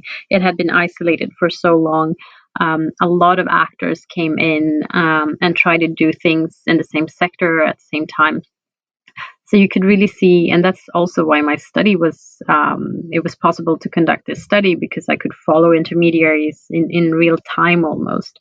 It was not a historical study. I mean, if we compare Myanmar to other transitional settings like Indonesia or places where you have had foreign development intervention for decades, intermediaries have a completely different role, a different position. You will find individuals from the government side taking on roles as intermediaries, and there will be more established national NGOs who have an important intermediary position. In Myanmar at that time, it was really difficult to find these individuals, first of all, as I mentioned previously, because foreign donors could not really find the match they were looking for. But again, also because the lack of language knowledge and cultural knowledge, they were extremely dependent on intermediaries. And this, again, also gave intermediaries quite a lot of power because they were working for several donors at a time. They could jump between contracts and employers, leave a position when a better one came up. And they would also be a bit careful with revealing how many contracts they were on at the same time. But in that mix, they really had this important position as a connector and someone with large networks who could make things happen. So I would say their role was really key at that stage, and I'm not sure how anyone would have sort of managed without them. So definitely. Right. So I want to move on to present day and in the past year and how you've seen things shift and where we're at now in these fields and trying to understand them. You referenced a bit about NUG and UCC, particularly, and before that, looking at NLD's constitutional reform.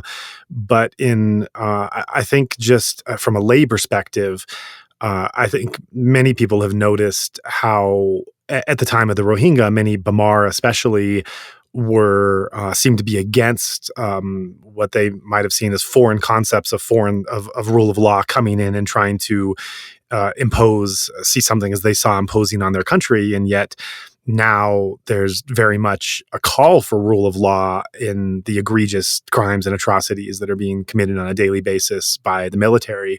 I'm sure that there are contacts and friends that you have had for many years that you've been speaking to this last year since the coup, and you've gotten a chance to check in with them, as well as at a bigger level, like the democratic movement, the NUG leaders, the NUCC, how you're seeing rule of law and perhaps even intermediaries, what you're seeing with that take place since the coup has happened.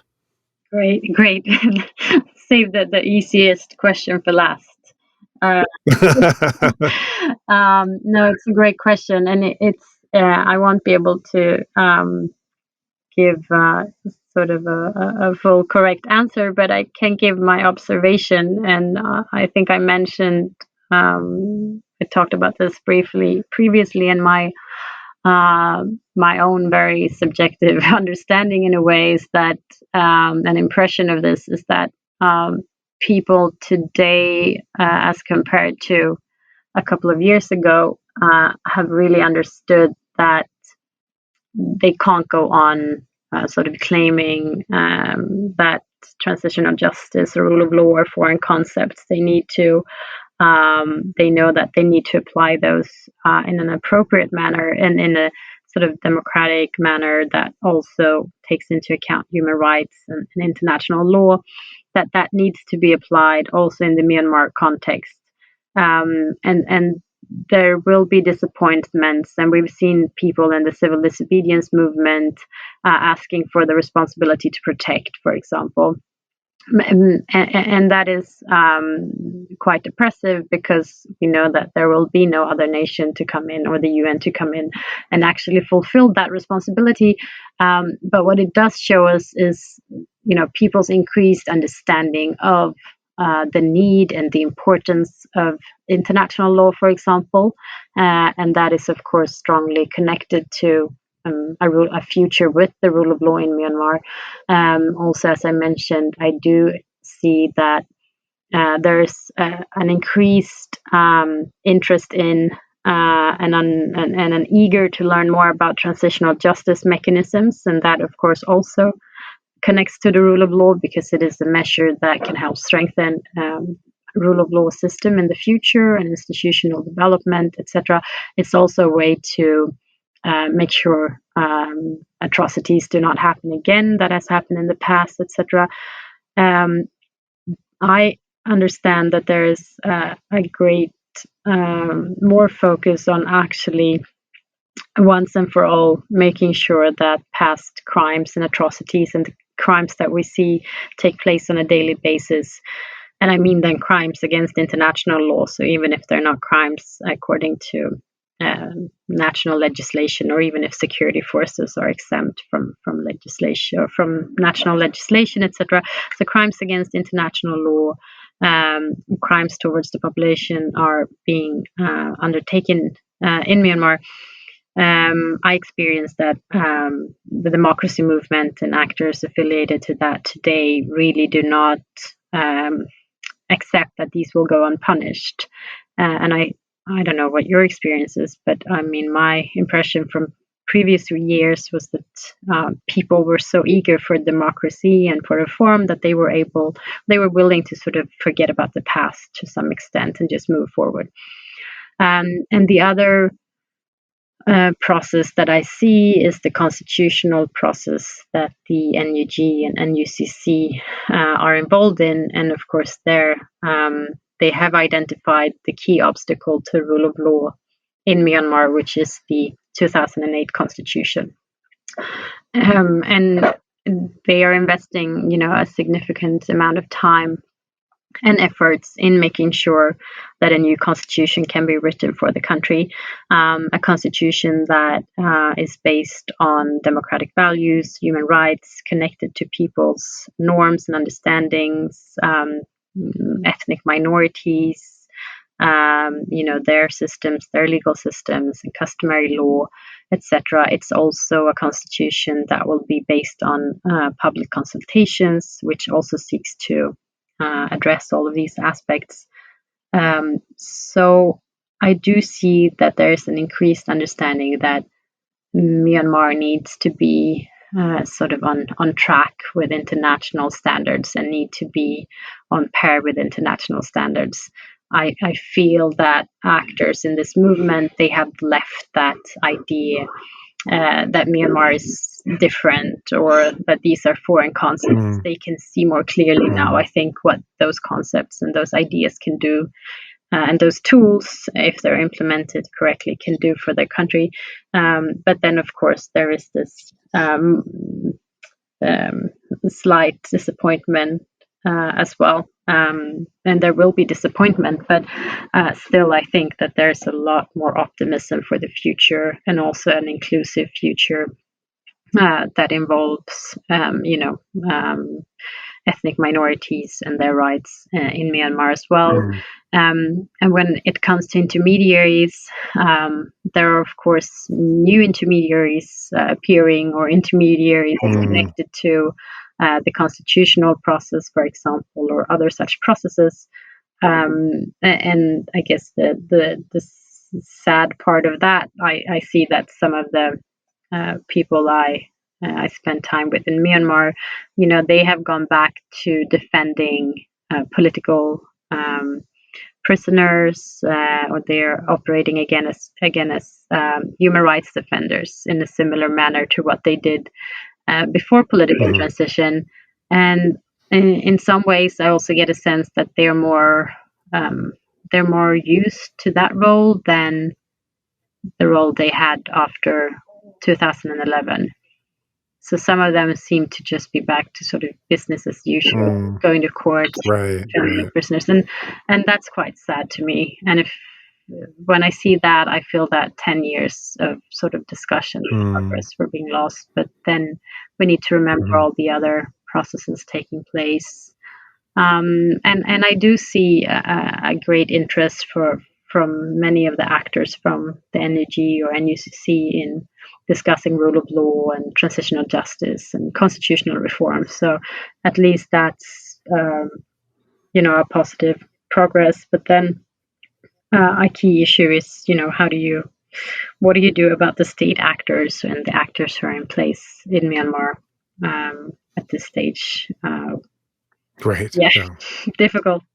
Yeah, I want to just ask you something you mentioned in the very beginning of our discussion. You had referenced that, I think it was just earlier today, you were actually giving some kind of seminars on transactional justice to people that were hiding in the jungle. That just really stood out and was something that I wanted to come back to. I mean, that, if anything, that just really highlights and I've heard stories like this throughout this revolution of the commitment and the sacrifice that these people have, that as their own lives are at risk, and as they are carrying on their own mission to help those around them in whatever way they can, support the movement in general, they're also trying to educate themselves on these greater concepts and look beyond merely just winning against this enemy, but trying to set up a state which is more equitable than what they've seen in the past. And I think this story, if anything, seems to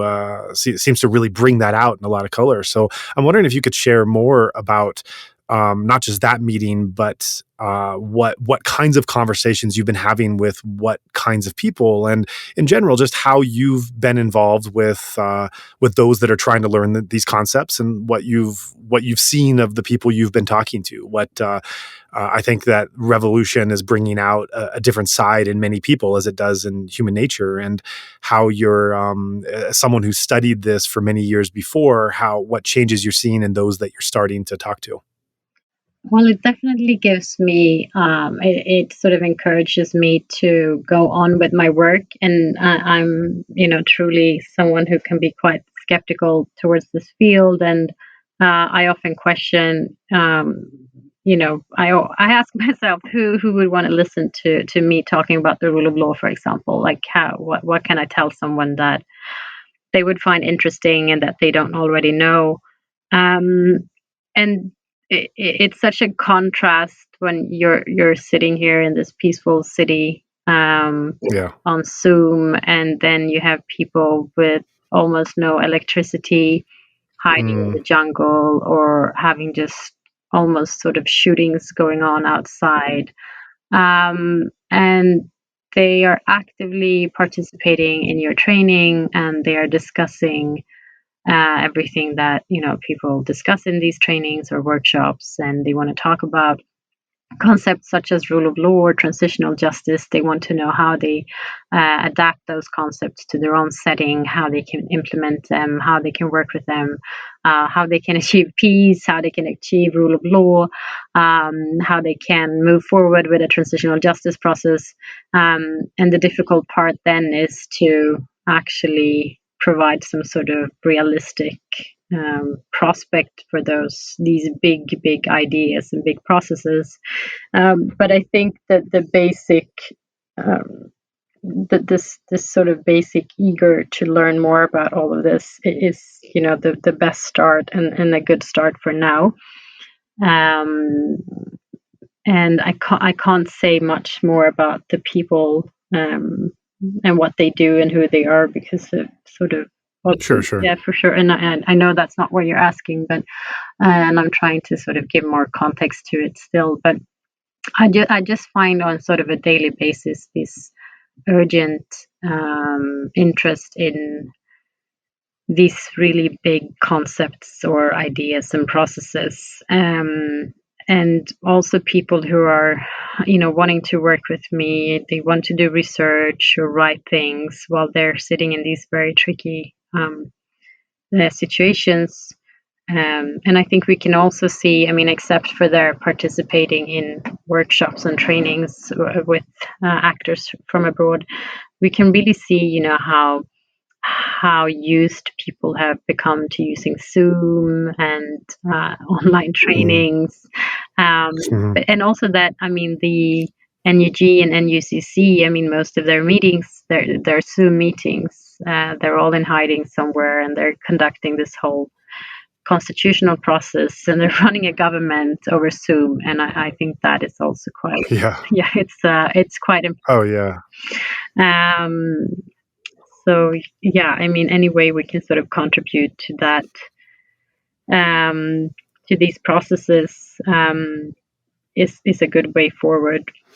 Yeah, absolutely. Well, I thank you so much for joining us today. It was this is a lot of research and a lot of background to try to bring up the salient points in just 2 hours. So I appreciate doing that for listeners, that giving everyone something to think about, and in terms of the background of Myanmar and your studies, and then where we're at today, and using these concepts and this study to better understand what's happening at the moment in the revolution, as well as what what the democratic actors might be striving for, and hopefully informing in some way how in that future society that people want to build, some of the constructive building blocks in trying to better understand the country and better understand those needs from those actors coming in. So really appreciate taking the time and having that discussion. Thank you so much, and thanks for excellent questions and sort of making me think differently or a bit in new ways about my research. I really appreciate that. And it was great learning from your experiences as well, and really truly enjoyed this interview.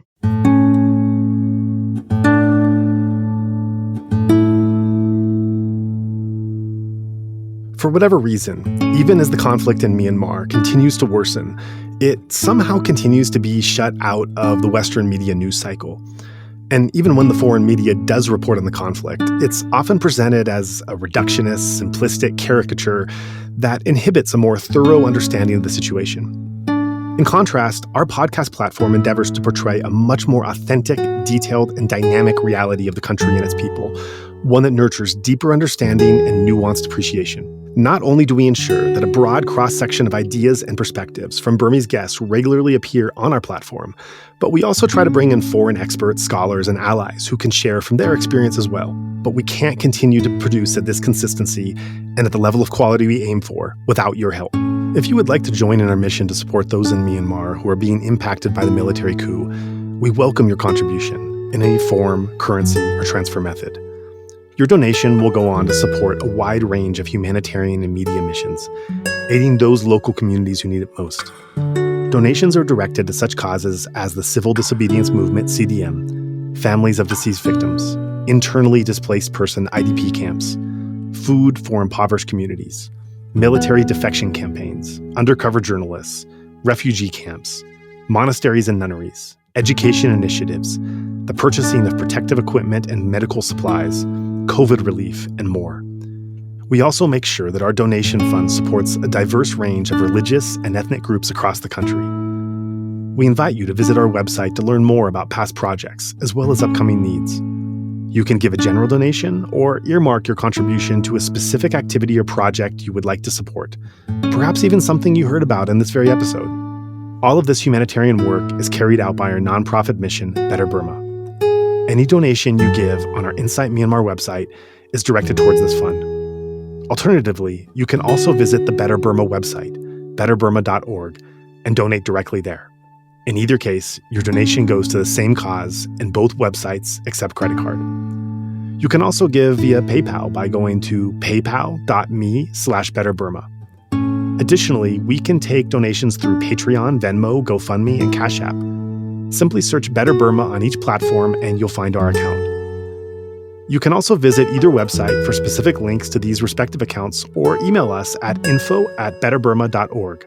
That's Better Burma, one word, spelled BETTERBURMA.org. If you would like to give it another way, please contact us. We also invite you to check out our range of handicrafts that are sourced from vulnerable artisan communities across Myanmar, available at alokacrafts.com. Any purchase will not only support these artisan communities, but also our nonprofit's wider mission. That's Aloka Crafts, spelled ALOKACRAFTS, one word, alokacrafts.com. Thank you so much for your kind consideration and support.